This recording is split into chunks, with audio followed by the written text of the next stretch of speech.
இங்க யாருக்குமே நடக்கக்கூடாத ஒரு விபரீதமான சம்பவம் இங்க ஒரு மணப்பெண்ணுக்கு நடக்குது. அதாவது அவங்களுக்கு அன்னைக்கு கல்யாண மணமேடைக்கு அவங்க வரப்போ திடீர்னு மயக்கம் போட்டு விழறாங்க. டாக்டரை வச்சு செக் பண்ணும் போதுதான் அங்க அவங்க உசுரோடையே இல்லைன்ற மாதிரியும் தெரியுது. அவங்களுக்கு ஏன் இந்த நிலைமை வந்தது, அதுக்கப்புறம் அந்த திருமண வீட்டுல என்ன ஆகுது அப்படின்ற எல்லாமே ட்விஸ்ட் மேல ட்விஸ்ட் யாராலையும் ப்ரெடிக்டே பண்ண முடியாத அளவுக்கு இந்த கதையை கொண்டு போயிருப்பாங்க. எல்லாருக்குமே வணக்கம். இன்னைக்கு நம்ம தக்குமார் ஜூலி அப்படின்ற ஒரு வித்தியாசமான பெங்காலி படத்துடைய ஸ்டோரி ரிவ்யூ தான் இந்த வீடியோல பார்க்க போறோம். என்னோட வாய்ஸ் பிடித்திருந்தால் ஒரு சின்ன லைக்கோட கண்டினியூ பண்ணுங்க. நீங்க இப்ப பார்த்துட்டு இருக்கிறது நம்மளுடைய பிலிம் பை. படத்துடைய ஆரம்பத்திலேயே பெங்காலி முறைப்படி ஒரு அழகான திருமணம் நடக்குதுங்க. பிந்து அப்படின்ற மாதிரி ஒரு பொண்ணுக்கு தான் அங்க திருமணம். அவங்களுமே நல்லா மேக்கப் எல்லாம் போட்டுக்கிட்டு ஒரு வெத்தலையோட மணமேடைக்கு தூக்கிட்டு வராங்க. அந்த பிந்துவோடைய வீட்டுல நிறைய சொந்தக்கார ஆண்கள் இருப்பாங்க. அவங்க தான் பிந்துவை இப்ப தூக்கிட்டு வர. இப்ப பிந்துவும் மணமேடைக்கு வந்ததும் அந்த வெத்தலைய திறந்து அங்க இருக்கிற மாப்பிள்ளையோடைய முகத்தை பார்த்ததுமே அவங்களுக்கு தலைலாம் சுத்துற மாதிரி இருக்கு. அங்கேயே விழறாங்க. அப்படி விழுந்ததுல அவங்களோட தலையில அடிபட்டு அங்கேயே போய் சேர்றாங்க. கட் பண்ணா இப்ப ஒரு போலீஸ் ஸ்டேஷனை காமிக்கிறாங்க. அங்க ஒரு இன்ஸ்பெக்டர் இருக்க. அப்படி அந்த இன்ஸ்பெக்டரை பாக்குறதுக்கு ஒரு பாட்டியம்மா வந்திருக்காங்க. இவங்க தான் நம்ம படத்துடைய ஹீரோயினுங்க. அப்படி அந்த பாட்டி கூட தன்னோட பேத்தியான சுபா அப்படின்ற ஒரு பொண்ணையும் கூட்டிட்டு வந்திருக்காங்க. என்ன பாட்டி என்ன பிரச்சனை அப்படின்ற மாதிரி கேட்க, ஹரிய போட்டு தள்ளிட்டாங்கப்பா அப்படின்ற மாதிரியும் சொல்றாரு. ஹரியா, என்ன சொல்றீங்க பாட்டி? எப்படி? எப்பவும் போல நல்லா சாப்பிட்டு வீட்டுல தான்ப்பா சுத்திக்கிட்டு இருந்தான். திடீர்னு தலை சுத்தி கீழே விழுந்து பரிதாபமா இறந்து போயிட்டான்பா. அவன் கூட பிறந்த அவனுடைய பிரதர்ஸ் எல்லாம் வீட்டுல அழுதுகிட்டு இருக்காங்கப்பா. நீ தான்ப்பா யாரு இப்படி பண்ணான்றத கண்டுபிடிச்சு கொடுக்கணும்ன்ற மாதிரியும் கேட்டுக்கிட்டு இருக்க. ஹரியோடைய அப்பா அம்மா யாருன்ற மாதிரி கேட்கும் போதோ அவனை ஒரு அனாத ஆசிரமத்துல இருந்து தான் எடுத்துட்டு வந்ததா சொல்றாங்க. பாக்கிறதுக்கு எப்படி இருப்பான்னு கேட்கும் போதோ வெள்ளையிலையும் கருப்புலையும் மிக்ஸ் பண்ணி இருப்பான்னு சொல்ல போலீஸுக்கும் ஒன்னும் புரியல. பாட்டியம்மா என்ன சொல்லிக்கிட்டு இருக்கீங்கன்ற மாதிரி கேட்க, அப்பதான் அந்த பேத்தி சுபாவும் எங்க பாட்டி வளர்க்குற ஒரு பூனையோடைய பேரு தான் ஹரி, அதை தான் யாரோ இப்படி பண்ணிட்டாங்கன்ற மாதிரி சொன்ன உடனே போலீஸும் ஷாக் ஆகுறாரு. அட என்னப்பா கேஸா எடுத்துக்கோ, அதுவும் ஒரு உசுறு தானே அப்படின்ற மாதிரி அந்த பாட்டி சொல்ல, என் பூனையோடைய கார்னர்ல ஒரு லெட்டர் வேற இருந்தது. அதுல தேவையில்லாத விஷயத்துல மூக்க நுழைக்காத, இல்லனா அவ்வளவுதான் அப்படின்ற மாதிரியும் போட்டு இருந்தது. எனக்கு தெரிஞ்சு அந்த பெரியவருடைய வீட்டுல இருக்கிறவங்க தான் இந்த வேலையை பார்த்துருக்கணும்ன்ற மாதிரி நினைக்கிறேன். நம்ம அவங்கள போய் விசாரிக்கலாம் அப்படின்ற மாதிரியும் இப்ப அந்த இன்ஸ்பெக்டர் கிட்ட இவங்க சொல்ல, யார் அந்த பெரியவர், எதுக்காக இவங்களை இப்படி அவர் மிரட்டணும், அங்க என்ன நடந்தது அப்படின்ற எல்லாத்தையும் ஒரு நாளுக்கு பின்னாடி போய் இந்த கதையில காமிக்கிறாங்க. அதாவது ஓப்பனிங் சீன்ல சொன்ன மாதிரியே அந்த பிந்துக்கு திருமணம் நடக்கும் போதோ மணமேடையில அவங்க மயங்கி விழுந்து இறந்திருப்பாங்கல்ல, அந்த சம்பவம் நடக்கும் போதோ அந்த கல்யாணத்துல இந்த பாட்டியும் தான் பேத்தியோட கலந்துப்பாங்க. இந்த பாட்டியோடைய பேத்தி சுபா இருக்காங்கல்ல, அவங்களுடைய பெஸ்ட் ஃப்ரெண்டு தான் அந்த பிந்து. சுபாவும் பிந்துவும் ரெண்டு பேருமே லண்டன்ல படிச்சிருவாங்க. அப்படி தான் கண்ணு முன்னாடியே தான் ஃப்ரெண்டு மயங்கி விழுந்து அங்க பரிதாபமா போய் சேர்ந்ததை சுபா பார்த்து துரிச்சு போயிருப்பா. இதையுமே அந்த பாட்டி கவனிக்கிறாங்க. சம்பவம் நடந்த அன்னைக்கு பிந்து மயங்கி விழறப்போ பிந்துவோடைய பெரியப்பா, பெரியம்மா, அப்பா, அம்மா, அங்க இருக்கிற அத்தை மரக்கொண்டு எல்லாரும் தவிச்சு போயிருப்பாங்க. அப்பதான் இந்த பாட்டி உள்ளார போந்து மணமேடையில இப்படி ஒரு பொண்ணுக்கு இந்த மாதிரி ஒரு சம்பவம் நடந்திருக்குன்னா அது ஆக்சிடென்டலா நடந்திருக்காது. கண்டிப்பா இதுக்கு பின்னணியில வேற எதனா ஒரு சதித்திட்டமாவும் இருக்கலாம். அதனால உடனே இங்க போலீஸா வர சொல்லுங்க. இந்த பொண்ணோட உடம்ப கொண்டு போய் ஹாஸ்பிட்டல்ல வச்சு ஆய்வு பண்ண சொல்லுங்க. அது மூலியமா உங்களுக்கு எதனா க்ளூ கிடைக்கலாம் அப்படின்ற மாதிரியும் யோசனை கொடுத்துருப்பாங்க. ஆனா பிந்துவோடைய வீட்டுல இருக்கிற அவங்க சொந்தக்காரங்களும் அதெல்லாம் வேணா, எங்க பொண்ணை இப்படி பாக்குறதுக்கே கஷ்டமா இருக்குன்ற மாதிரியும் கதறி அழுக. ஆனா போலீஸ் வந்து அந்த பிந்துவோடைய உடம்பையும் ஆய்வு பண்றதுக்காக கொண்டு போயிருப்பாங்க. சோ இப்படி ஒரு வேலையை அந்த கல்யாண வீட்டுக்கு வந்து இந்த பாட்டி சொன்னதுனால அந்த கல்யாண வீட்டுல இருக்கிற பிந்துவோடைய சொந்தங்கள் காண்டாயிருக்கலாம். சோ அதுக்காக என்ன மிரட்டுறதுக்காக என்னுடைய பூண்டையை இப்படி பண்ணிருக்கலான்ற மாதிரியும் அங்க அந்த போலீஸ் கிட்டையும் அவங்க கம்ப்ளைண்ட் கொடுக்க, இப்போ கம்ப்ளைண்ட் கொடுத்துட்டு பாட்டியும் தான் பேத்தியோட அங்க இருந்து கிளம்புறாங்க. அப்படி இவங்க போயிட்டு இருக்கிற வேலையில அதே ஊர்ல சேர்ந்த பழைய பேப்பர் கடை வச்சிருக்கிற ஒரு நபர் ஃபாலோ பண்ணிக்கிட்டே வராருங்க. ஏன் எங்களை ஃபாலோ பண்ற, உனக்கு என்ன வேணும்ன்ற மாதிரி அந்த பாட்டி கேட்க, அம்மாமா ஒரு சின்ன விஷயம், உங்ககிட்ட இந்த டைரி கொடுக்கறதுக்கு தான் வந்தேன் அப்படின்ற மாதிரியும் சொல்றான். என்ன டைரி அப்படின்ற மாதிரி கேட்கும் போதோ, கொஞ்ச நாளுக்கு முன்னாடி போய் சேர்ந்த அந்த பிந்து இருக்கால, அவளுடைய டைரி தான் இது. பெரியவருடைய வீட்டுல இருக்கிற எல்லா பேப்பரையும் காய்லாங்கடைக்கு போடுறப்போ இந்த டைரியும் மிக்ஸ் ஆகி வந்துருச்சு. நீங்க தான் பெரியோரோட வீட்டுல இருக்கிற பிந்து எப்படி போய் சேர்ந்தாங்கன்ற கேஸ போலீஸ் கிட்ட சஜஸ்ட் பண்ணி விசாரிக்க சொல்லிருக்கீங்க. அதனால இந்த டைரி உங்ககிட்ட இருந்தா நல்லதுன்ற மாதிரி கொடுத்துட்டு போக, அந்த டைரியை ஓபன் பண்ணி பார்க்கும் போதுதான் அது இந்த பிந்துவோடைய டைரின்ற மாதிரி தெரியுது. அதாவது அந்த மணப்பெண் அவங்க உசுரோடு இந்த சமயத்துல அந்த டைரியில நிறைய எழுதியிருக்காங்க போல. கட் பண்ணா இப்ப அந்த பெரியவருடைய வீட்டை காமிக்கிறாங்க. இந்த படத்துல நிறைய கேரக்டர்ஸ் இருக்கோங்க. ஆரம்பத்துல சின்ன சின்ன குழப்பங்கள் இருக்கலாம், ஆனா கதையா கேட்டுட்டே வாங்க அந்த குழப்பம்லாம் நீங்கிடும். சரி, இப்ப அந்த வீட்டை பத்தி சொல்லிடுறேன். அந்த மணப்பெண் ஈவன் பிந்துவோடைய பெரியப்பா தான் இந்த பெரியவர். இவரை நம்ம பெரியவர்னே கூப்பிட்டுப்போம். அந்த ஃபேமிலியை இவர் தான் லீட் பண்ணுவாரு. இது அந்த பெரியவருடைய மனைவி. இவங்கள நம்ம பெரியம்மா அப்படின்ற மாதிரி கூப்பிட்டுப்போம். இது நம்ம பிந்துவோடைய அப்பா. இது பிந்துவோடைய அம்மா. பாவம், பொண்ணை பறிகொடுத்த சோகத்துல இருக்காங்க போல. இது பிந்துவோடைய அத்தங்க, அதாவது அந்த பெரியவருடைய தங்கச்சி. இவங்க பேர் கல்யாணி. அந்த கல்யாணி அவங்க கணவரை பறிகொடுத்து தான் பையனோட தான் அண்ணனுடைய வீட்டுல தான் வாழ்வாங்க. அப்படி அந்த கல்யாணியோட பையன் ஒரு போதை பழக்கத்துக்கு அடிமையாவும் இருப்பாங்க. இவங்க எல்லாரும் போக அந்த வீட்டுல ஒரு பாட்டியம்மா இருப்பாங்க. அது அந்த பெரியவருடைய அம்மாங்க. அதுக்கப்புறம் ஒரு 3 வேலைக்காரங்க இருப்பாங்க. சோ பார்த்து வச்சிட்டீங்களா? வாங்க மறுபடியும் கதைக்குள்ள போவோம். இப்போ நிகழ்காலத்துல அந்த பெரியவரை பாக்குறதுக்கு அவருடைய பிஏ வந்திருக்காரு.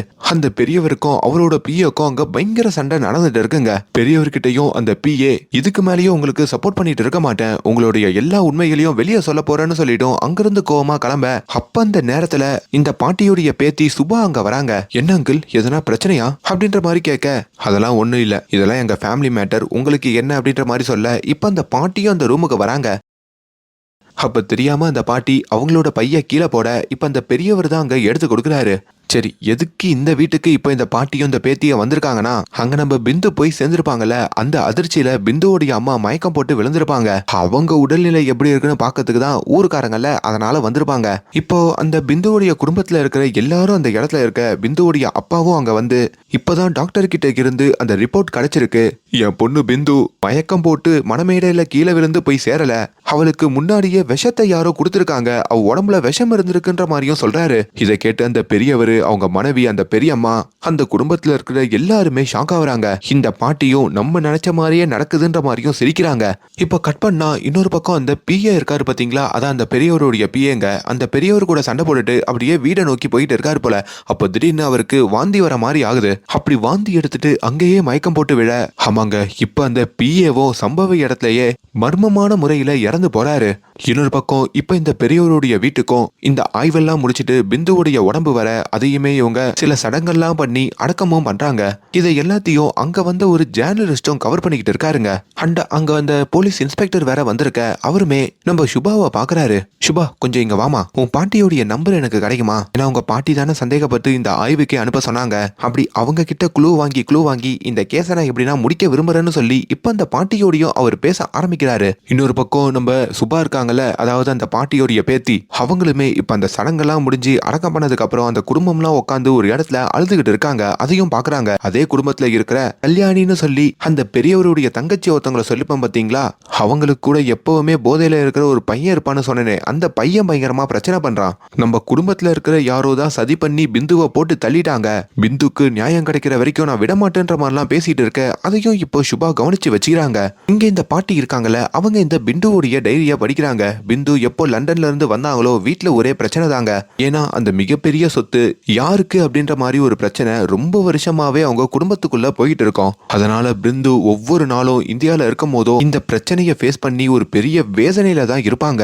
இப்ப அடுத்த நாளுமே இந்த இன்ஸ்பெக்டர் இருக்காரு பாத்தீங்களா, அவர் இந்த பெரியவர் குடும்பத்துல இருக்கிற ஒவ்வொரு நபர்கிட்டையும் தனியா விசாரிக்கணும்னு நினைக்கிறாருங்க. அதனால அவருக்கு உதவியா சம்பவ இடத்துக்கு அந்த பாட்டியையும் அவங்களுடைய பேத்தி சுபாவையும் கூப்பிடுறாங்க. இப்ப அந்த வீட்டுல இருக்கிற எல்லாரையுமே இந்த பாட்டி வந்து ஒரு மாதிரி பாத்துக்கிட்டு இருக்க. அப்படி முதல்ல அந்த பிந்துவை திருமணம் பண்றதுக்காக ஒரு பையன் வந்திருப்பான் பாத்தீங்களா, அவங்கிட்ட போலீஸ் விசாரிக்கிறாங்க.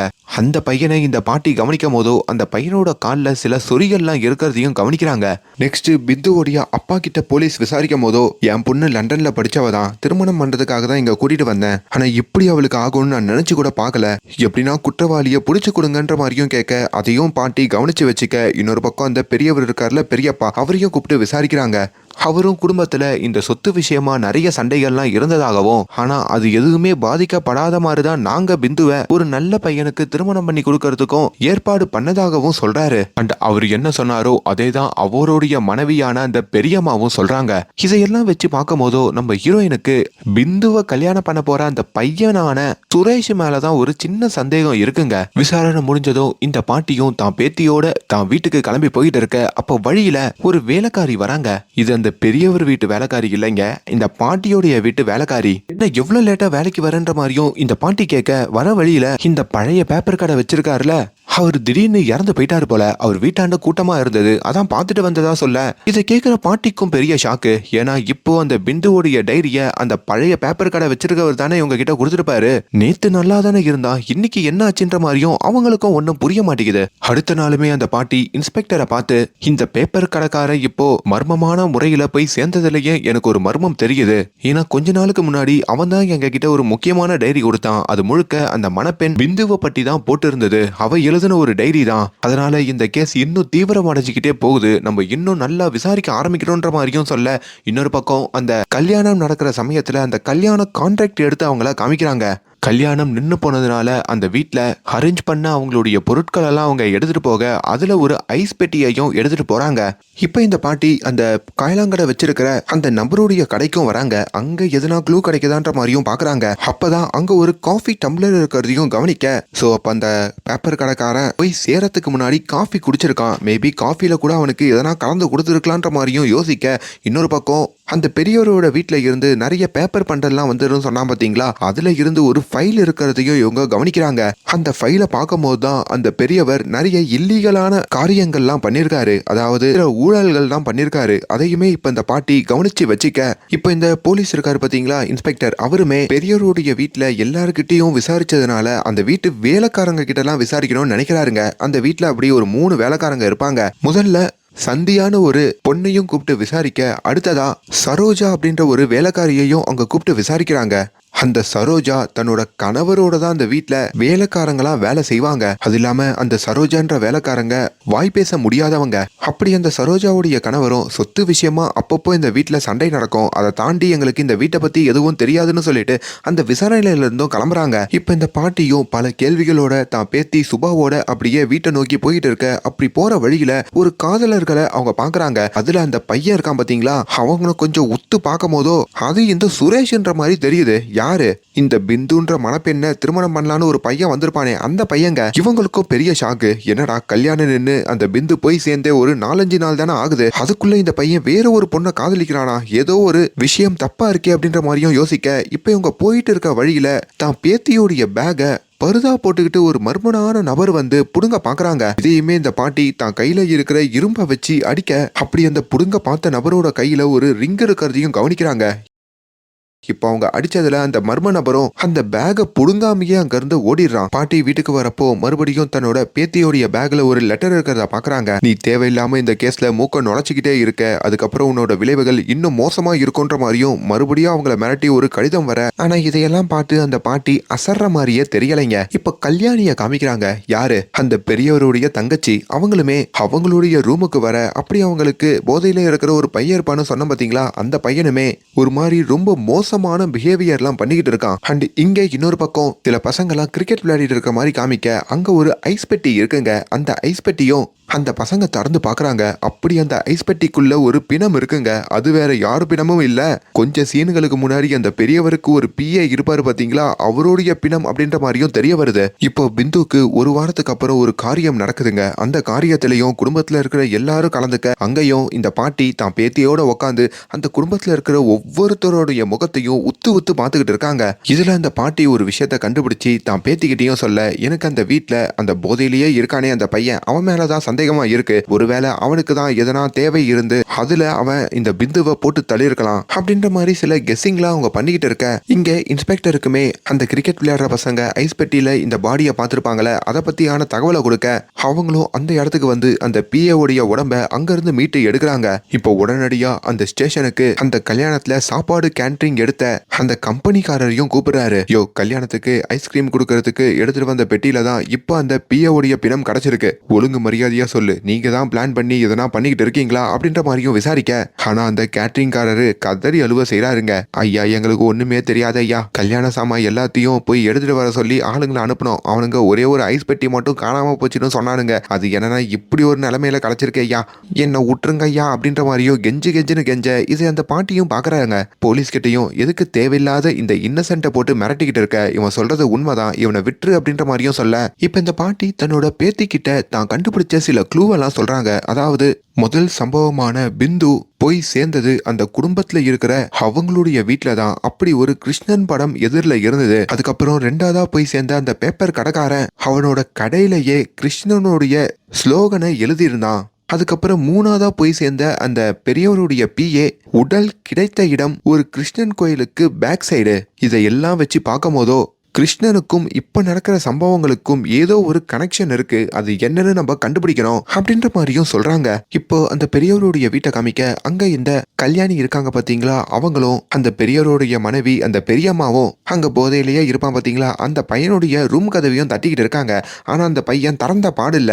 ஏண்டா எவ்வளவு நேரமா தட்டிக்கிட்டே இருக்கேன், திறக்க மாட்டியான்னு சொல்லி அந்த கதவையும் உடச்சிக்கிட்டு உள்ள வந்தா அவன் மயங்கின நிலையில பெட்ல கிடக்குறாங்க. என்னாச்சுன்ற மாதிரி எழுப்பி பார்த்தா அங்க அவன் உசுரோட இல்லைன்ற மாதிரியும் உங்களுக்கு தெரியுது. இப்ப அந்த பையனுடைய அம்மா அந்த கல்யாணியும் சரி அவனுடைய பெரியம்மாவும் சரி 2 பேருமே உடஞ்சு போறாங்க, கதறி அழுகுறாங்க.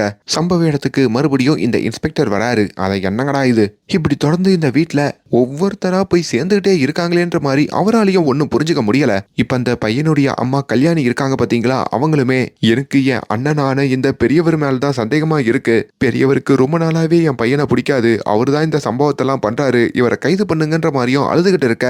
ஆனா இன்ஸ்பெக்டரோ இதையெல்லாம் அவங்க ஒரு சோகத்துலதான் சொல்றாங்க அப்படின்ற மாதிரியும் புரிஞ்சுக்கிட்டு இப்ப அந்த உடலை மறுபடியும் சோதிக்கிறதுக்காக ஹாஸ்பிட்டலுக்கு கொண்டு போறாங்க. இப்ப அந்த பாட்டியையும் இன்ஸ்பெக்டர் ஸ்டேஷனுக்கு கூப்பிட அப்படி அந்த வீட்டுல நடந்த 4வது சம்பவத்தை பத்தியும் சொல்றாங்க.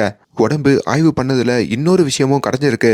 இப்போ இறந்த அந்த பையனுடைய உடம்புலையும் விஷம் கலந்துருக்கு. இது வரைக்கும் 4 பேர் போய் சேர்ந்தாங்கல்ல, 4 பேரோட உடம்பையும் ஆய்வு பண்றப்பவும் 4 பேருக்குமே விஷம் இருந்திருக்கு. ஆனா அது எப்படி கலக்குறாங்க, என்ன மாதிரியான விஷம் அப்படின்றத நம்மளால பாயிண்ட் அவுட் பண்ணவே முடியலன்ற மாதிரியும் சொல்ல, அதே மாதிரி அந்த இடத்துல ஒரு மயிலிறகு இருந்திருக்கு அப்படின்ற மாதிரியும் அந்த இன்ஸ்பெக்டர் சொல்றாரு. இதை வச்சு அந்த பாட்டியும் முன்ன நம்ம கெஸ் பண்ண மாதிரியே இப்போ 4வது சம்பவத்துலயும் கிருஷ்ணனுடைய இன்னொரு தடயத்தையும் விட்டுட்டு போயிருக்காங்க. இதுலயும் நம்ம கிருஷ்ணனை ரிலேட் பண்ணி பாத்துக்கலான்ற மாதிரியும் அங்க நினைக்கிறாங்க. இப்ப பாட்டி அந்த இன்வெஸ்டிகேஷன்லாம் முடிச்சிட்டு அப்படியே வீட்டுக்கு தான் பேத்தியோடையும் அங்க ஒரு ஜேர்னலிஸ்டோடையும் நடந்து போயிட்டு இருக்க அந்த பாட்டியை போட்டு தள்ளதுக்கு ஹெல்மெட் போட்டு குல்லாவெல்லாம் போட்டு ஒரு மர்ம நபர் வராங்க. இப்ப பாட்டியை அந்த நபர்கிட்ட இருந்து காப்பாத்துறதுக்காக ஜேர்னலிஸ்ட் குறுக்கால வந்து விழுந்துடுறாரு. அதுல அந்த ஜேர்னலிஸ்டுக்கு தலையில அடிபட்டு போகுதுங்க. இப்ப அடுத்த நாளுமே இந்த போலீஸ்காரரு இந்த பாட்டியை கூப்பிட்டு ஒரு முக்கியமான தகவலை சொல்றாரு. அதாவது இது வரைக்கும் அந்த 4 பேரோட உடம்புல இருந்ததும் இந்த விஷம் தான் அப்படின்ற மாதிரியும் ஓடுலம் அப்படின்ற மாதிரி ஒரு விஷத்துடைய பேரை எழுதி கொடுக்குறாரு. இங்க ஹாஸ்பிட்டல்ல இருக்கிற அந்த ஜேர்னலிஸ்ட பாக்குறதுக்கு நம்ம சுபா வராங்க. அப்படி அந்த ஜேர்னலிஸ்ட் தான் பாட்டியை காப்பாத்ததுக்காக நன்றி சொல்லி இப்ப அவரோடையும் ரொம்ப சந்தோஷமா பேசிக்கிட்டு இருக்க.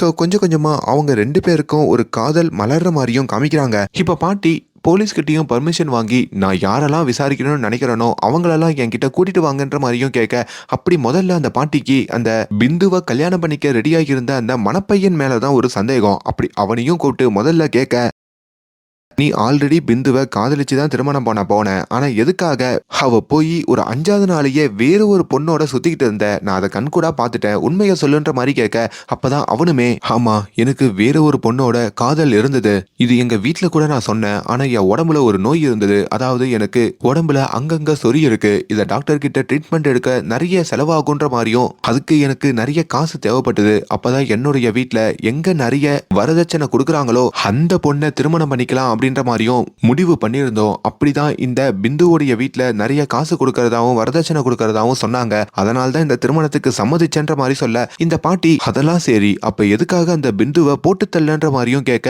அந்த பையன் ஸ்ரம்பிச்சு போறான், நான் அதை பண்ணவே இல்லையன்ற மாதிரியும் சொல்றான். இந்த பாட்டியும் லைட்டா சிரிச்சுட்டு, எனக்கு அது முன்னாடியே தெரியும், நீ இதை பண்ணிருக்க வாய்ப்பு இல்ல, இந்த விஷயத்த தெரிஞ்சுக்கிறதுக்கு தான் நான் உன்னை கூப்பிட்டேன், அது இப்போ கிளியர் ஆயிடுச்சு, நீங்க இருந்து கிளம்பலான்னு சொல்ல, இந்த பாட்டிக்கு எப்படி அந்த பையன் இந்த பிந்துவை போட்டு தள்ளன்னு முன்னாடியே தெரியும்னா இந்த பாட்டிக்கு முதல் வாட்டி பார்க்கும் போதே ஒரு சந்தேகம் வந்திருக்கும்ல.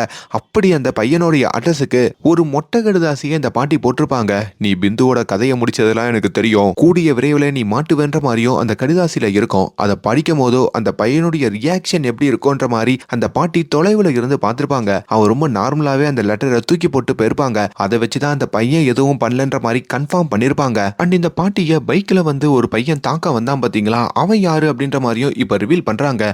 அந்த வீட்டுல வாய் பேச முடியாத ஒரு வேலைக்காரி சரோஜான்னு ஒருத்தங்க இருப்பாங்க பாத்தீங்களா, அவங்களோட கணவரான அதே வீட்டு வேலைக்காரன் தான் இந்த சம்பவத்தை பண்ணிருப்பான். இந்த பாட்டி இப்ப தான் பேத்தியோட அப்படியே கடத்தெருவுல நடந்து வரும்போதோ அங்க அந்த வேலைக்காரி சரோஜா வராங்க. அப்படி அந்த சரோஜாவும் அந்த பாட்டி கிட்ட ஒரு உண்மையை சொல்லணும்னு நினைக்கிறாங்க. அவங்களால பேச முடியாதனால செய்கை மூலியமா அந்த உண்மையை சொல்ல வர, ஆனா அவங்களால கன்வே பண்ண முடியல. அங்க ஒரு சின்ன பால் மாதிரி இருக்குங்க, ஒரு பிங்க் கலர் பால். அதையும் கையில எடுத்து பிங் பாங் பால் அப்படின்ற மாதிரியும் அங்க அவங்க சொல்ல வர, அதையுமே என்ன இவங்க சொல்றாங்க அப்படின்ற மாதிரி இவங்களுக்கு ஒண்ணும் புரிய மாட்டேங்குது. அதுக்குள்ள சம்பவ இடத்துக்கு அந்த வேலைக்காரியுடைய கணவர் வந்து உன்னை எவ்வளவு நேரமா தேடிக்கிட்டு இருக்கிறது, வா கிளம்பலாம் அப்படின்ற மாதிரியும் அங்க இருந்து கூட்டிட்டு போக, இப்ப அடுத்த நாளுமே இந்த வேலைக்காரி சரோஜா இருக்காங்க பாத்தீங்களா, அவங்க வழக்கம் போல தான் முதலாளியான பெரியவர் வீட்டுக்கு வந்து ஒரு 2 நாள் லீவு கேட்டுட்டு தன்னோட ஊருக்கு கிளம்ப அப்படி ஊர்ல பஸ் ஸ்டாண்ட்ல வந்து இறங்குறாங்க. அப்ப திடீர்னு அவங்களுக்கு மயக்கம் வருது.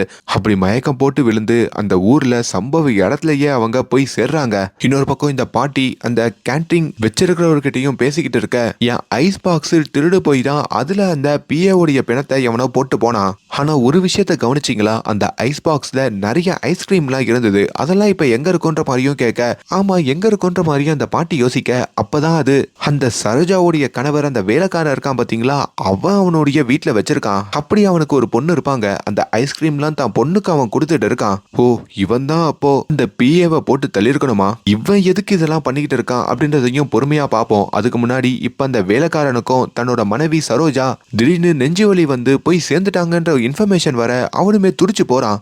அப்படி ஹாஸ்பிட்டலுக்கும் வந்து என்னாச்சுன்ற மாதிரிலாம் விசாரிக்கிறான். இன்னொரு பக்கம் இந்த பாட்டியம்மா இருக்காங்க பாத்தீங்களா, அவங்களுக்குமே இந்த வேலைக்காரி சரோஜா போய் சேர்ந்த விஷயம் கேள்விப்பட, அப்படி சரோஜா மயங்கின இடத்துல எதனா தடயம் இருந்ததான்ற மாதிரி கேட்கும் போதோ ஒரு புல்லாங்குழல் இருந்ததையும் சொல்றாங்க. சோ இந்த சம்பவத்துக்கும் மறுபடியும் கிருஷ்ணனுக்கும் ஏதோ ஒரு சம்பந்தம் இருக்குன்ற மாதிரியும் அந்த பாட்டி நினைக்க, அந்த பெரியவருடைய வீட்டுல ஒரு சின்ன பொண்ணு சந்தியான ஒருத்தவங்க வேலை பார்ப்பாங்க பாத்தீங்களா, அவங்களுமே இங்க நடக்கிற சம்பவத்தெல்லாம் பார்த்து ரொம்ப பயந்து போய், இதுக்கு மேல இந்த வீட்டுல என்னால வேலை பார்க்க முடியாது, எனக்கு பயமா இருக்கு, என்னோட சம்பளத்தெல்லாம் கொடுத்துருங்க, நான் ஊருக்கு கிளம்புறேன்ற மாதிரியும் பேசிக்கிட்டு இருக்க, இப்பதாங்க உண்மையிலேயே அந்த பேப்பர் கடைக்காரன் எப்படி போய் சேர்ந்தாரு அப்படின்ற ஒரு விஷயத்தையும் ரிவீல் பண்றாங்க. அதாவது இந்த வேலைக்காரி சரோஜாவுடைய கணவர் இருக்கான் பாத்தீங்களா, அந்த வேலைக்காரன் அவன் தான் இந்த பேப்பர் கடைக்காரனுக்கு ஒரு காஃபி வாங்கி கொடுத்துருப்பான். அந்த காஃபி குடிச்சதுக்கு அப்புறம் தான் அந்த பேப்பர் கடைக்காரன் இறந்திருப்பான். அப்படி அந்த குடிக்கிற சமயத்திலையும் அந்த பிந்துவோட டைரிய பத்தி இந்த பேப்பர்காரங்கிட்ட அந்த வேலைக்காரன் கேட்க, எல்லாம் குவிச்சு எடுத்துட்டு வந்து இங்க போட்டாங்க, ஆனா அந்த டைரி எங்க போச்சுன்னு எனக்கு தெரியலன்ற மாதிரியும் அந்த பேப்பர்காரன் பொய் சொல்லியிருப்பான். ஆனா அந்த பேப்பர்காரன் தானே நம்ம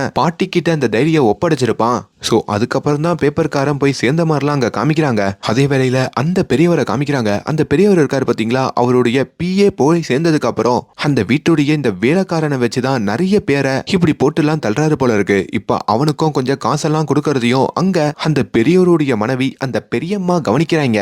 இங்க இந்த பாட்டியம்மா இருக்காங்க பாத்தீங்களா, அவங்க இப்போ தான் பேத்தியோடையும் அந்த ஜேர்னலிஸ்டோடையும் ஒரு செடியை பத்தி விசாரிக்கிறதுக்காக வந்திருக்காங்க. கொஞ்ச நேரத்துக்கு முன்னாடி போலீஸ்காரங்க கிட்ட இருந்து ஒரு விஷத்தை பத்தியான தகவல் உங்களுக்கு கிடைச்சிருக்கும் பாத்தீங்களா, அந்த பெயர் கொண்ட ஒரு செடி அந்த ஊர்ல இருக்காமா, அதை யாரு தயாரிக்கிறா, அது எங்க இருக்கும் அப்படின்ற மாதிரியும் அவங்க இப்போ விசாரிச்சுக்கிட்டு இருக்க, அப்பதான் ஒரு சாமியாரை பத்தியும் அவங்க கேள்விப்படுறாங்க. இன்னொரு பக்கம் அந்த வேலைக்காரனை காமிக்க, அந்த வேலைக்காரனுக்கு ஒரு பொண்ணு இருப்பாங்கன்னு சொன்ன பாத்தீங்களா, இப்போ அவங்க பொண்ணுமே அப்படியே இந்த சொப்பு சாமான்லாம் வச்சுக்கிட்டு அப்படியே சமைக்கிற மாதிரி விளையாடிக்கிட்டு இருக்காங்க.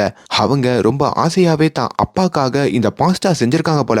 அதையுமே தான் அப்பாவான அந்த வேலைக்காரன் கிட்ட கொடுக்கலான்னு அந்த பொண்ணு போக, அப்ப அந்த அப்பாவான வேலைக்காரன் யாரு கூடயோ போன்ல பயங்கரமா சண்டை போட்டுக்கிட்டு இருக்கான். நீங்க சொன்னதெல்லாம் நான் பண்ணல, ஒழுங்கு மரியாதையா நான் கேட்கிற காசை கொடுத்துருங்கன்ற மாதிரியும் அவங்க பேசிக்கிட்டு இருக்க, இதையும் அந்த சின்ன பொண்ணு பாக்குறாங்க. அப்பா இதை சாப்பிட்டுக்கிட்டே பேசுங்கப்பா, ஏன்பா சண்டை போடுறீங்கன்ற மாதிரியும் அதை சாப்பிட வைக்க, இப்ப கொஞ்ச நேரத்திலேயே அந்த வேலைக்காரனுடைய வீட்டுக்கு இந்த போலீஸ்காரங்களும் இந்த பாட்டியும் வராங்க. வரும்போதும் அவங்களுக்கு ஒரு அதிர்ச்சி காத்திருக்குங்க. வேலைக்காரனோட பொண்ணு மட்டும் தான் அங்க உசுரோட இருக்காங்க. அங்க அந்த வேலைக்காரன் அந்த சாப்பாடை சாப்பிட்டு அடுத்த நொடியே கீழே சரிஞ்சு மயக்கம் போட்டு விழுந்துடுறான் போல. இப்ப போலீஸ் வந்து அங்க பார்க்கும் போதோ வேலைக்காரன் உசுரோட இல்ல அப்படின்ற மாதிரியும் தெரியுது. இப்ப அந்த பாட்டியும் அந்த வீட்டை சுத்தி எதனா தடயம் கிடைக்குதா அப்படின்ற மாதிரியும் செக் பண்ணிக்கிட்டு இருக்கும் போதோ அந்த சின்ன பொண்ணு சமைச்ச இடத்த பார்க்கும் போதோ அங்க ஒரு இலை இருக்கிறதையும் பாக்குறாங்க. மேபி இது நம்ம தேடிக்கிட்டு இருக்கிற அந்த விஷமுள்ள இலையாவும் இருக்கலான்ற மாதிரியும் அவங்க நினைக்கிறாங்க. இப்ப அந்த பாட்டிக்கு அதே ஊருக்குள்ள இருக்கிற ஒரு சாமியார் லேடி பத்தியான தகவல் கிடைக்குதுங்க. இப்ப அந்த விஷயத்தையும் தான் பேத்திக்கிட்டையும் அந்த ஜேர்னலிஸ்ட் கிட்டையும் போன்ல சொல்லிட்டு நான் அந்த சாமியார் லேடியை போய் பார்த்துட்டு வந்துடுறதா அங்க போறாங்க. இப்ப கட் பண்ணா இப்ப அந்த பாட்டியம்மா அந்த சாமியார் லேடியெல்லாம் தன்னுடைய பேத்திக்கிட்டையும் வந்து இப்பதான் எனக்கு பல உண்மைகள் தெரிஞ்சிருக்கு. அந்த சாமியார் லேடி கிட்ட பேசும்போதோ எனக்கு அவங்க எல்லா உண்மையும் சொல்லிட்டாங்க. என்னுடைய ஃபுல் டவுட்டுமே இப்ப அந்த பெரியவர் மேலதான் இருக்கு. இது அந்த பெரியவர் தனியா பண்றாரா இல்ல கூட்டு சேர்ந்து பண்றாரா அப்படின்றத நம்ம தெரிஞ்சுக்கணும். அதனால நேரா அந்த பெரியவர்கிட்ட போய் இதை நம்ம விசாரிக்க முடியாது. பெரியவருக்கு ஒரு மனைவி இருப்பாங்கல்ல, அதான் அந்த வீட்டுடைய பெரியம்மா, அவங்க கிட்ட போய் நம்ம விசாரிக்கணும். நான் சொன்ன மாதிரி அவங்க கிட்ட போய் நீ பேசிட்டு வா அப்படின்ற மாதிரியும் தான் பேத்தி சுபாவையும் அவங்க அனுப்புறாங்க. அப்படி இந்த பேத்தியான சுபாவும் அந்த பெரியவருடைய வீட்டுக்கு வர, அப்படி பெரியவருக்கு தெரியாமையே அவரோட மனைவிய வந்து பாக்குறாங்க. இந்த வீட்ல அடுத்தடுத்து பல மர்மமான சம்பவங்கள் நடக்குது. இதெல்லாம் நீங்களும் பார்த்திருப்பீங்க. நாங்க இது வரைக்கும் விசாரிச்சதுல உங்க கணவர் தான் அதெல்லாம் பண்றாரு அப்படின்ற மாதிரி கன்ஃபார்ம் ஆயிருக்கு. தயவு செஞ்சு நீங்களாச்சு வாயை திறந்து உண்மையை சொல்லுங்க.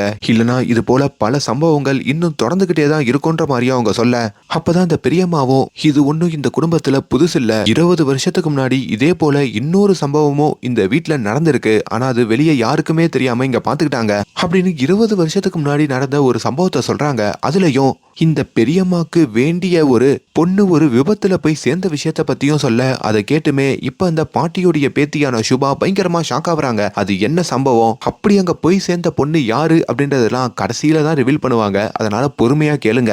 இப்ப சுபாவும் தன்னுடைய வீட்டுக்கு திரும்ப அவங்க பாட்டியையும் பார்த்து, நீங்க சொன்ன மாதிரியே அந்த பெரியம்மா கிட்ட போய் பேசினேன். ஆனா அவங்க ரொம்ப நல்ல டைப்பு. அவங்களும் அவங்க வீட்டுல ஏதோ மர்மம் நடக்குது அப்படின்ற மாதிரியும் உணர்றாங்க. ஆனா அது யாரு பண்றாங்கன்னு தெரியலையா. எனக்கு அவங்க சாப்பிடுறதுக்கு கூட இந்த டிஷ் கொடுத்தாங்கன்ற மாதிரியும் அந்த டிஷ்ஷை தான் பாட்டி முன்னாடி அவங்க சாப்பிட போக, ஆனா அது அந்த பாட்டி தட்டி விடுறாங்க. இப்ப அந்த டிஷ்ஷும் கீழே கொட்டிக்குதுங்க. இப்ப அந்த டிஷ்ஷையும் அந்த பாட்டி கிளீன் பண்ணிட்டு, இது எல்லாத்துக்கும் முடிவரை எழுத போற நாள் வந்துடுச்சு. நாளைக்கு நம்ம 2 பேரும் போலீஸை கூப்பிட்டுக்கிட்டு அந்த பெரியவருடைய வீட்டுக்கு போவோம். அங்க வச்சு இதெல்லாம் எதுக்கு யாரு பண்ணிக்கிட்டு இருக்கா அப்படின்ற எல்லாத்தையுமே நான் ரிவீல் பண்ண போறேன் அப்படின்ற மாதிரியும் இப்ப இந்த பாட்டி அங்க சொல்றாங்க. அப்படி அந்த குடும்பத்துல இருக்கிற எல்லாரையும் உட்கார வச்சுட்டோம். இப்ப அந்த பாட்டி அந்த பெரியவரை பார்த்து நிறைய கேள்வி எழுப்புறாங்க. ஒரு பெண்ணா இந்த குடும்பத்துல, அதாவது இந்த சொத்து வெறி உள்ள இந்த குடும்பத்துல வாழ்றதே பெரிய கஷ்டம் தான். அது இந்த வீட்டுல இருக்கிற ஒவ்வொரு பெண்களும் அனுபவிக்கிறத நான் பார்த்திருக்கேன். ஆனா இதே வீட்டுல இருக்கிற இந்த பெரியவரோட மனைவி பெரியம்மா அதை விட ஒரு பெரிய கஷ்டத்தை அனுபவிக்கிறாங்க. அதனால்தான் அவங்க இது எல்லாத்தையும் பண்ணாங்கன்ற மாதிரியும் ஒரு உண்மையை போட்டு உடைக்க, அங்க இருக்கிறவங்களாம் டோட்டலா ஷாக் ஆகுறாங்க. என்னடா இந்த பாட்டி பெரியவர் தான் குற்றவாளின்னு சொல்லுவாங்க, பார்த்தா பெரியவர் நல்லவர், அவங்க மனைவி அந்த பெரியம்மா தான் குற்றவாளின்ற மாதிரி சொல்றாங்களேன்ற மாதிரியும் யாருக்கும் ஒன்னும் புரியல. சரி, இந்த பாட்டி இந்த உண்மையை எப்படி கண்டுபிடிச்சாங்கன்னு கேக்குறீங்களா? ஒரு மொட்டை கடுதாசி வச்சுதாங்க. அப்படி ஒரு மொட்டை கடுதாசிய அந்த பெரியம்மாக்கு அந்த பாட்டி அனுப்பியிருப்பாங்க. நீங்க தான் இதெல்லாம் பண்றீங்கன்னு எனக்கு தெரியும், உண்மையை வெளியே சொன்னீங்கன்னா நீங்க கையும் களவுமா மாட்டிப்பீங்கன்ற மாதிரியும் அனுப்ப, அதை பார்த்து அந்த பெரியம்மாவும் பயங்கரமா ஷாக் ஆகி முழின்னு முழிக்க, அதை பார்த்துதான் இந்த பாட்டி அந்த பெரியம்மா தான் குற்றவாளின்ற மாதிரி கன்ஃபார்ம் பண்ணிருப்பாங்க. சோ அதுக்கப்புறம் தான் அந்த பெரியம்மாவான அவங்க இந்த சம்பவத்தை எப்படி பண்ணாங்கன்ற மாதிரியும் காமிக்கிறாங்க. இந்த பிந்து இருக்காங்க பாத்தீங்களா, அவங்க தன்னோட திருமணம் நடக்க போகுது அப்படின்ற மாதிரி ரொம்ப குஷியா இருந்திருக்காங்க. அப்ப அந்த பெரியம்மா பிந்து கிட்ட வராங்க. நீ பார்க்கிறதுக்கு ரொம்ப டயர்டா இருக்க, இன்னும் கொஞ்ச நேரத்துல வேற உனக்கு கல்யாணம், அதனால தெம்பா இதை சாப்பிட்டு போயிட்டு கல்யாணத்தை அட்டன் பண்ணுன்ற மாதிரியும் ஒரு டிஷ் செஞ்சு கொடுத்துருப்பாங்க. அதை சாப்பிட்டதும் அவங்களுக்கு ஒரு மாதிரி தலை சுத்துற மாதிரி ஆயிருக்கும். அதுக்கப்புறம் ஒரு ஜூஸையும் போட்டு கொடுத்து, ஒன்னும் பிரச்சனை இல்ல, கல்யாண பீதியில எல்லா பொண்ணுங்களுக்கும் இப்படிதான் நடக்கும்னு சொல்லியும் அவங்கள கன்வின்ஸ் பண்ணி அதை சாப்பிட வச்சிருப்பாங்க. அதுலதான் அவங்க உடம்புல இந்த விஷம் ஏறி அந்த மனமேடையிலேயே அவங்க சரிஞ்சு விழுந்து போய் சேர்ந்திருப்பாங்க. இந்த சம்பவத்துல நம்ம மாட்டோம் அப்படின்ற மாதிரி தான் அந்த பெரியம்மா நினைச்சிருப்பாங்க. ஆனா இந்த பாட்டி அந்த உடலை ஆய்வு பண்ண அனுப்பணுன்ற மாதிரி சொன்னதுக்கு அப்புறம் இந்த பாட்டி மேல இந்த பெரியம்மாக்கு கோவம் வந்திருக்கும். அதுக்கப்புறம் இந்த பாட்டியோடைய பூனைக்கும் அதே விஷத்தை கொடுத்து போட்டு தள்ளிருப்பாங்க. பாட்டிக்கும் இதுல தலையிடாத அப்படின்ற மாதிரியும் லெட்டர் போட்டிருப்பாங்க. சரிப்பா, அந்த பிஏவை யாரு போட்டு தள்ளினான்னு கேட்டீங்கன்னா அதுவும் இந்த பெரியம்மா தான். ஏன்னா தன்னோட கணவர்கிட்ட அந்த பிஏ பயங்கரமா சண்டை போடுறதையும் அவங்க பார்த்திருப்பாங்க. என் கணவர்கிட்டயே வாய்ஸ் ரைஸ் பண்ணி பேசுறான்ற ஒரு கோவத்துல அவனுக்கு அங்க ஒரு சூப்பு கொடுத்திருப்பாங்க. அந்த சூப்புல அவனுக்கும் விஷத்தை கலந்து கொடுத்திருப்பாங்க. அப்படி அவன் மயங்கி போய் கீழே விழுந்து சரிஞ்சதுக்கு அப்புறம் அவனோட பாடியை மறைக்கிறதுக்கு அதே வீட்டுல சரோஜாவோடையும் அவங்க கணவரோடையும் இவங்க ஒரு டீல் மாதிரி போட்டுக்கிட்டு அவங்களுக்கு காசு கொடுத்து 2 பேரையும் விட்டுதான் அந்த பிஏவோட உடம்ப மறைச்சி அந்த ஐஸ் பெட்டிலையும் வச்சிருப்பாங்க. அது எப்படி இந்த பாட்டிக்கு தெரியும்னா, அந்த பாட்டி அந்த சாமியார் லேடி கிட்ட வந்து விசாரிச்சிருப்பாங்க. அப்போ என்கிட்ட இந்த மாதிரியான மூலிகைகளை வந்து வாய் பேச முடியாத அந்த சரோஜான்ற வேலைக்காரி தான் வாங்கிட்டு போனதா அவங்க சொல்லியிருப்பாங்க. அப்பதான் பாட்டி யோசிச்சு பார்க்கும் போதோ, அன்னைக்கு அந்த வேலைக்காரி நம்ம கிட்ட இந்த உண்மையை தான் சொல்ல வந்தாப்புல இருக்குன்ற மாதிரியும் நினைப்பாங்க. சரிப்பா, அந்த பெரியவருடைய தங்கச்சி பையனுக்கு என்ன ஆச்சு, அவன் எதுக்கு போனான் அப்படின்ற மாதிரி கேட்டீங்கன்னா, அவனுக்கு ஆக்சுவலி ஆரம்பத்துல இருந்தே சில சந்தேகம் இருக்குங்க. அதுவும் இந்த பெரியம்மா மேல. பெரியம்மா வேற இப்ப ரூமுக்கு வரப்போ, பெரியம்மா நீ தான் இதெல்லாம் பண்றேன்னு எனக்கு தெரியும், உனக்கு அப்போஸ்ல இருந்தே பிந்துவை பிடிக்காது தானே, உண்மையை சொல்லு அப்படின்ற மாதிரியும் மிரட்டி இருப்பான். அப்பதான் பெரியம்மா அவனுக்கும் ஒரு பாயாசத்தை போட்டுற வேண்டியதான்னு சொல்லி அவன் சாப்பிட்ற விஷயத்திலையும் அவனுக்கு கலந்து கொடுக்க அதை சுவாசிச்சதுக்கு அப்புறம் தான் அவனும் அங்க போய் சேர்ந்திருப்பான். கொஞ்ச நாள்ல இதெல்லாம் பாக்குற அந்த சரோஜான்ற வேலைக்காரி இவங்க இந்த மாதிரி சம்பவம் மேல சம்பவம் பண்ணிக்கிட்டு இருக்காங்க, இவங்களுக்கு துணை போனா நம்மளும் மாட்டிப்போன்ற மாதிரியும் உணர்றாங்க. அதுக்கப்புறம் தன்னோட ஊருக்கு போறதா அங்க வந்து சொல்றாங்க. ஆனா இவ எங்க உண்மையை சொல்லிட போறான்னு சொல்லி இந்த வேலைக்காரிக்கும் அந்த சாப்பாட்டுல விஷத்தை கலந்து கொடுத்து அவளையும் மயக்கமடைய வச்சு இந்த பெரியம்மா போட்டு தள்ளிருப்பாங்க. இந்த பெரியம்மா கிருஷ்ணனுடைய பக்தரா இருக்கிறதுனால்தான் அவங்க பண்ண எல்லா சம்பவத்திலையும் கிருஷ்ணனுடைய அடையாளத்துல இருக்கிற மாதிரி எல்லாத்தையும் அங்க வச்சிருப்பாங்க. அண்ட் அட் லாஸ்ட் இந்த உண்மை எல்லாமே தெரிஞ்சது கடைசியில அந்த வேலைக்காரனுக்கு தான். அவனையும் அவன் சாப்பிட்ற பாஸ்டால விஷத்தை கலந்து அவனையும் அங்க போட்டு தள்ளிருப்பாங்க. இப்ப எல்லாத்தையும் அந்த பாட்டி அங்க ரிவீல் பண்ண எதுக்காக இதெல்லாம் பண்றீங்கன்ற மாதிரி கேட்கும் போது தான் அங்க அந்த லேடியான பெரியம்மா அழுதுகிட்டே ஒரு உண்மையை சொல்றாங்க. கொஞ்ச நேரத்துக்கு முன்னாடி இந்த பாட்டியோடைய பேத்தி வீட்டுக்கு வரப்போ இந்த வீட்டுல ஒரு சம்பவம் 20 வருஷத்துக்கு முன்னாடி நடந்திருக்குன்னு ஒண்ணு சொல்லியிருப்பாங்கல்ல, அது என்னன்னு சொல்ல உண்மையாலேயே இந்த பெரியம்மாக்கு ஒரு அன்பான மகள் இருந்திருப்பா. அப்படி அந்த மகள் இந்த பிந்து இருக்காங்கல்ல ஓப்பனிங் சீன்ல கூட போய் சேர்ந்தாங்களே, அந்த பொண்ணோட ஜாலியா விளையாடிக்கிட்டு இருந்திருப்பா. அப்ப அந்த வழியா வந்த ஒரு காரு இந்த பெரியம்மாவோட மகள் மேல மோதி இருக்கும். அந்த காரை ஓட்டுனது யார் தெரியுமா? அந்த மணப்பொண்ணு பிந்துவோடைய அம்மாவான சங்கீதா தாங்க. அவங்க அப்பதான் கார் ஓட்டி பிராக்டிஸ் பண்றதா சொல்லி தெரியாம இந்த பெரியம்மாவோட பொண்ணு மேலேயே மோதிட்டு இருப்பாங்க. இப்படி ஒரு காரியம் பண்ணி என் பொண்ணோட வாழ்க்கையே முடிச்சிட்டு இப்போ உன் பொண்ணுக்கு இன்னொரு வாழ்க்கை கேக்குதா? நான் என்ன வழியை சந்திக்கிறனோ அதே வழியை நீங்களும் சந்திக்கணும், இந்த குடும்பத்துல இருக்க ஒவ்வொருத்தரும் சந்திக்கணும்னு சொல்லிதான் இதை எல்லாத்தையும் அவங்க திருப்பி கொடுக்க ஆரம்பிச்சிருப்பாங்க. இந்த எல்லா விஷயத்தையும் அவங்களும் அங்க ஒத்துக்க இப்ப இந்த பிந்துவோட அம்மாவும் கதறி அழுது, அண்ணி இதுக்காகவா நீங்க இப்படி பழி வாங்குனீங்க? அப்ப நீ மட்டும் கரெக்டா? டிரைவிங்கே தெரியாம வண்டி ஓட்டினது எந்த விதத்துல தப்போ அதே மாதிரிதான் எல்லாமே, இதெல்லாம் உங்களுக்கு ஒரு பாடம் அப்படின்ற மாதிரியும் சொல்லிட்டு இப்ப அந்த வீட்டுல இருந்து கைதாகி அவங்க போற மாதிரியும் போலீஸால கூட கண்டுபிடிக்க முடியாத இந்த கேஸை ரொம்ப அசால்ட்டாவே இந்த பாட்டி இப்ப சால்வ் பண்ணிட்டு அங்கிருந்து கிளம்புறாங்க. ஸோ அப்படி ரொம்ப ஜாலியாவே இந்த படத்தோட கதை முடியுதுங்க. ஒரு வித்தியாசமான படம் பார்க்கணும்னு நினைக்கிறவங்க பெங்காலில மட்டும் இந்த படம் அவைலபிளா இருக்கு, வாய்ப்பு இருந்தா பாருங்க. அண்ட் மேலும் இந்த மாதிரியான வீடியோஸை தொடர்ந்து பார்க்கறதுக்கு நம்மளோட சேனலை சப்ஸ்கிரைப் பண்ணுங்க. Thank you so much.